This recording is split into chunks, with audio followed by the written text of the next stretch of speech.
Take us through a bit of the path, like when you first got your pro card, and then take us through a little bit of your professional career and like some of the things you've been through. And yeah, so when I got my pro card, I was just like I broke up like 3 weeks prior, and it was kind of a rough breakup. You know, when you're younger and you think you really love somebody and you're kind of codependent almost. It's like kind of rough emotionally. It's like it kind of hurts your heart, right? So I was like, I gotta eat all my meals, do all my cardio, and then the show really helped me out. And then I kind of like overcame the breakup. And then then I won my pro card, which is like the highest level you can get in Canada on when you're not a professional. And then I won the pro card, and that was like a giant relief. I think one of the best feelings in my life was like, besides stuff related to my family and stuff, and being like happy about that. But like a one-shot thing of feeling is that even more than drugs that I did was like when I won that pro card, it was like, oh, I struggled, overcame, and I came out at the best of what I do in Canada. So then I became a pro, like all the idols that I looked at when I was younger, like Ronnie, Jay Cutler, all these guys, I became the same rank as them. So then I was like, wow, this whole time, she gave me a hard time. It wasn't going well. I stayed off like the party too during that time too. Now I was like, oh, got my pro card. I deserve to party. I felt entitled that now I could actually party a little bit and lay back. But for me, also what happened is that I had a sponsor back then, Universal. So I stopped working out at the gym just before the prep so I could focus on the prep and also just do the sponsor stuff, videos for that. So I came out young, single, in shape, and all this stuff. And then like the best at something, I was like feeling good. Taking over the world. Entitled that I need to party, and then I have no schedule. So I started partying as much as I want. So like who wants to party on a Tuesday at 1 p.m., 2 p.m.? Like if you think of who, it's not people who are normal. Not people that are being successful. No, it's like, no, I mean, successful in I other almost things. put my hand up there. Did you? We're available. Yeah, well, no, like strippers, like who's awake in the afternoon and want to party, like strippers, drug dealers, or whatever, right? Yeah. So I'm not any of that. I'm not from that world at all. But like these were the people who were crazy enough to do the party with me. Yeah. So I started hanging out with those people, and then because I didn't have any structure anymore, I just started doing like drugs more often and partying more often. And then something what happens is if you let's say like if you use any substance, it's because you don't accept the moment as it is now and you want to change it, right? So whatever my life wasn't enough. Then I found something that made me feel really good and I liked. And then I did that enough times, it became a habit. I would slow down for 2 weeks, and then I would justify, oh, I did good for 2 weeks. Let's do another weekend, and then it would never be I never stopped doing drugs when I said I would with the amount that I said before. It never worked as planned. Yeah. So then I would go back and forth, try yo-yo, and then I would always try to come back to do a show, and I couldn't. So my career was like, I did a show in 2013, but I didn't do good because of that problem. And then all I did was like, oh, I'm going to come back. And then I would fail miserably. And then I would try again, fail again, relapse. And I would just do that for a while. And then my friend said, before he passed away, he kind of told me before he passed, oh, you got to go back to bodybuilding, what you're doing. And then he goes away. He just runs away from the house for some reason. And then 6 days later, they found him dead in a shed because he like OD'd during the winter, whatever. He was doing opiates. And so I was like, you know what? I think party's over. So you can even find the video on my YouTube, January 5th, 2015. I think it's like called like Why I Was Away, whatever. I explained a little bit of that I couldn't stop partying, whatever. I don't remember how I worded it, but pretty much said I was addicted and now I'm coming back. So the whole world knows I'm accountable. 2 weeks later, I relapsed. So I was like, wait, I thought because I decided I would stop that I could actually stop. Especially with that wake up call of your buddy dying. Right? Yeah, exactly. Yeah. So, but then 2 weeks later, I relapsed again. Okay, now it's going to be the last time I do it. So I would go hard because it's the last time. So now every time was the last time in my head after that. I would go even harder and harder. So it's just, it wasn't good. So I realized that I couldn't stop. And then I thought that moving to Toronto, Montreal's the problem. I'll go to Toronto. I mean, I got there, I was high. And then I met I met a girl, go live with her. I got a place in the same building as her actually. And I thought this girlfriend, would make me stay normal, but she would go party and I couldn't. I was like at home just freaking out, then I would relapse because I had no recovery. So I was triggered easily, right? And the obsession was still there. It's like, even if you think about not doing drugs all day, you're still thinking about drugs all day. So I was still obsessed, right? Always obsessed over drugs. My brain was hardwired like that. Some point she finds me passed out in my car because she had to find my friend because I was up for a few days and I just pulled my car just in time and I think my car was still running or something. So she knocked on my door. What are you doing? I was like so confused. And then she brought me back to our place. She said, you got to go to rehab. And it took me like 2 seconds. I looked at my track record. I said, yeah, sure, I'll go. Because by myself, I couldn't do it. So I was like, yeah, whatever. I said, I'll go. Like, I'm not still going to argue. I have no, I can see it. I'm caught red-handed and I just keep lying and stuff. So I said, I'll go. So that was the start of my recovery for real, where I went to a program that was 2015, my first one. So this is when I started my recovery. And can I ask what that program was, man? the program was called, the rehab was Addiction Canada, but what I got introduced to the 12 steps in there. 12 steps is like AA, but there's NA, there's OA for Overeaters Anonymous, there's Sex Love Anonymous for like the sex addicts and stuff, and How many of those classes were you set up with? I tried, it's funny, I tried a few of them, but NA is the best for me because it's Narcotics Anonymous. Yeah. And so that's the 12 steps I do, but I'm not a representative of NA. I just use the program because sometimes like there's in the program, it's a part of the principles is like we never like talk about like our representative of the program. It's like we have to keep like some type of like anonymity or whatever. So I'm not a representative. I just like to spread the message to the still suffering addict. So that's why I talk about my recovery, my program. But yeah, so I got introduced to the program there, and then I did 5 other rehabs after that. So it wasn't like I did 30 days. Oh, I'm good. And then I thought I was good. And 3 days later, I relapsed after my first one. Fuck, eh? Yeah, I just couldn't do it. I was just, it's like you decide one thing and then you'll change your mind. It just had so much control over you. Yeah, for a long time.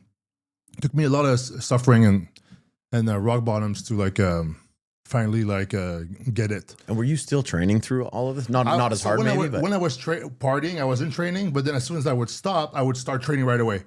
So I would like, my genetics would keep me for a while when I was partying, and then I would bounce back really quick when I was training. So it's like I got lucky. Because your muscle memory would bounce back quick. Yeah, because I was younger too. I'm guessing now that would probably not be the case, but it's just I was younger and lucky, I guess, for that. Yeah.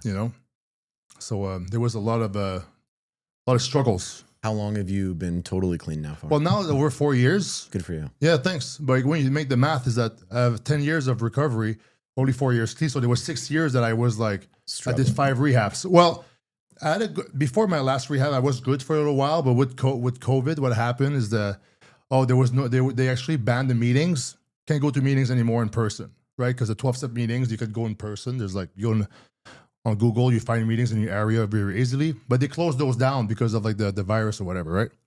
So within 2 weeks in Burlington, 2 people overdosed and died as soon as they stopped the meetings.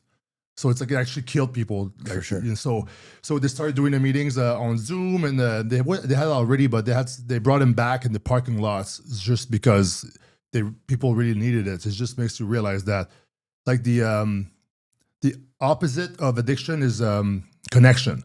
So isolation is right related with addiction. So it's like they made the people like very weak. Yeah, set up to fail. Yeah. So anyway, so I didn't want to do the Zoom ones. So I stopped doing my recovery program. Met a girl who was drinking, and then slowly I was like, oh, I can drink. I was like, I'm probably okay now. It's been so long, right? I could probably drink, which I did drink. But then as I would drink it, and I would think, when am I going to feel this? That's what my brain right away said. It's like I don't think everybody like thinks like that. They probably drink and they just enjoy the moment. I like the taste and they just take their time. Because you don't drink to get high or drunk. Most people drink socially. Yeah, I was like, okay, when am I going to feel this? Do I need another one in 15 minutes? Should I do it like 3 pulled vodka? Like what should I do? I was already thinking. Then I would stop, and then I'd be like, oh, okay, I'm good. So when's the last time I can do it? So it's like, this is how my brain thinks. Anything that's a substance, I will think like that. So yeah, I could probably go for a little bit without anything really bad happening, but in my brain is right away gonna be like trying to like obsess over it already. And I don't even like alcohol. I never liked it. So I started introducing something else, and then eventually the girl like really hurt me. Then when you're really angry, you don't think right. It's like when you're angry, your IQ goes down, the angrier you are.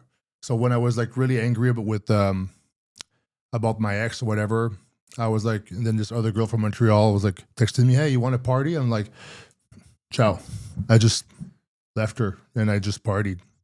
And so that was right before my 5th rehab, which I went after that. And then since then, I've been good. Yeah. Feel like something clicked there? Well, it's as soon as it's because I stopped doing the program, right? Because now I look back at my relapse. Didn't start as soon as I drank or before. It started long before that. This is when I stopped doing my recovery program in the meetings, and then slowly, it's like imagine you're doing a race against addiction or the devil, and if you slow down, catches up eventually, right? So that's what happened. It's when I say I'm in recovery, it's like I'm not going to be recovered one day. I'm doing recovery every day for the rest of my life. You're always running from that devil. Yeah, but I just think about today. So today, what can I do to stay clean, be the best I can be, and do the right thing and be true? And then I try to do the best of that until I go to bed, wake up the next day, think of the same thing. And then this is how the days pile up. It's not like I do one step to 12 and then I'm done step 12, then I'm healed. There's not like that. So if I stop, it's like imagine that addiction is a disease, and then you let's say if you're diabetic, you stop taking insulin, your blood sugar will go high, and at some point you'll die. Well, I'm an addict, disease of addiction. If I stop my recovery, which is my medicine, what happens? I'm sick still. I'll get sick again. It's like that's how I am. It's like my brain is hardwired to kill myself pretty much with different things like drugs. So I need to like take something for that. And my take something is actually a spiritual program, which is kind of weird, right? When you think about it. We hear a ton about it, man. Yeah. Like we're big believers in that for sure. Oh, nice. Yeah. So, because before Bill and Bob wrote the 12 steps, there was there was no opiates epidemic. There was no opiates. How do you say that? Opioids. Yeah, you're right, man. Yeah. Opioid epidemic. Yeah. So there was no opioid epidemic. There was an alcohol epidemic. And the people going to the hospital, dying, they would try to figure it out with science and this and that and all kinds of therapy. It wasn't working with them. So they would come back worse every time. And then Bill and Bob met, finance guy and a doctor. They were both alcoholics, and they tried to meet. They met at some point, and they were like, wanted to like find a solution for that.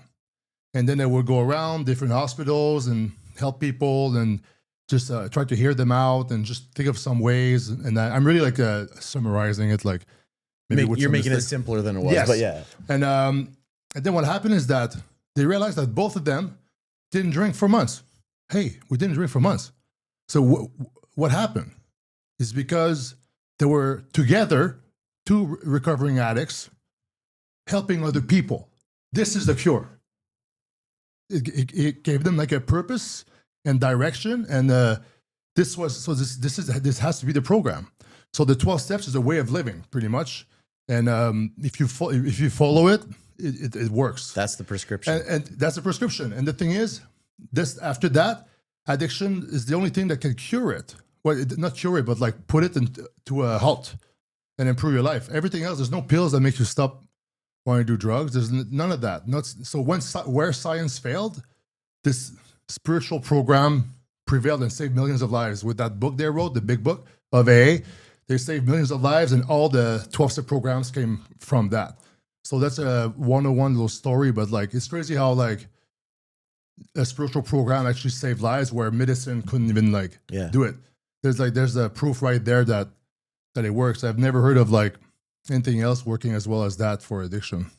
And the big piece of that too is the part you touched on when you said about, during COVID times, the meetings being closed. Yeah. The community piece is so important. That's what it is. Like Yeah. having support, having camaraderie, having like your example of the two folks going through recovery at the same time. I'll get a DM or an email, and it'll be a guy reaching out who might be in crisis or is looking for like what those next steps might be.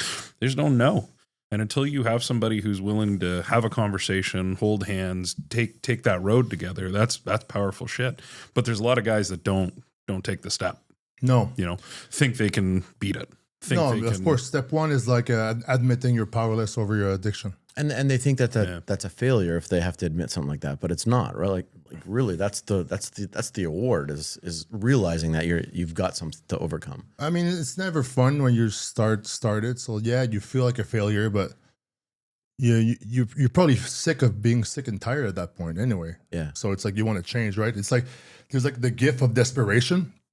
It's a thing in recovery. It's like when you're in despair, it's almost like a gift because this will be the catalyst to start your recovery. The lower you have to hit rock bottom because honestly, if I didn't have all these bad consequences, I would probably still be doing drugs. Right.